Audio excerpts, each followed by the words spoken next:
നമ്മുടെ നാട്ടിൽ ദിനം പ്രതി വർദ്ധിച്ചു വരുന്ന ഒരു ഭീഷണിയാണ് ഡിജിറ്റൽ അറസ്റ്റ് എന്ന തട്ടിപ്പ്.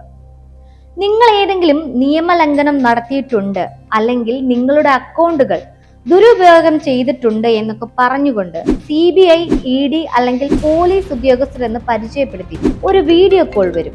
വ്യാജ തിരിച്ചറിയൽ കാർഡുകളും ഔദ്യോഗികമായി തോന്നുന്ന പശ്ചാത്തലവും ഉപയോഗിച്ച് അവർ നമ്മളെ വിശ്വസിപ്പിക്കാൻ ശ്രമിക്കും. കൊച്ചിയിൽ ഒരു ഡോക്ടർക്ക് 1.3 കോടി രൂപയാണ് കഴിഞ്ഞിടെ നഷ്ടപ്പെട്ടത്.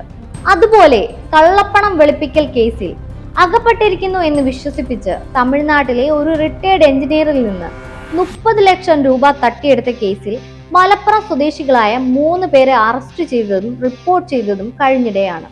ഈ തട്ടിപ്പുകാർ ഉപയോഗിക്കുന്നത് നമ്മുടെ ഭയമാണ്. കേസ് കൊടുക്കാതിരിക്കാനും നിയമ നടപടികളിൽ നിന്ന് ഒഴിവാക്കാനും പണം ആവശ്യപ്പെടും. അവർ പറയുന്ന കാര്യങ്ങൾ ചോദ്യം ചെയ്യാനോ പുറത്തു പറയാനോ നമ്മളെ അനുവദിക്കില്ല. ഇതൊരു തരം മാനസിക സമ്മർദ്ദമുണ്ടാക്കി പണം തട്ടിയെടുക്കുന്ന രീതിയാണ്. ഓർക്കുക, യഥാർത്ഥത്തിൽ ഒരു അന്വേഷണ ഏജൻസിയും ഒരാളെ ഇത്തരത്തിൽ ഡിജിറ്റൽ അറസ്റ്റ് ചെയ്യുകയോ പണം ഉടനെ ആവശ്യപ്പെടുകയോ ചെയ്യില്ല. അടിയന്തരമായി ഒരു തുകയും കൈമാറരുത്.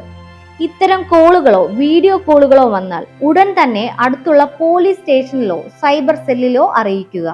1930 എന്ന സൈബർ ഹെൽപ്പ് ലൈൻ നമ്പറിൽ വിളിച്ച് വിവരങ്ങൾ ധരിപ്പിക്കുക. സൈബർ ലോകത്ത് നിങ്ങളുടെ സുരക്ഷ ഉറപ്പാക്കാൻ നിങ്ങൾ തന്നെ ജാഗ്രത പാലിക്കുക.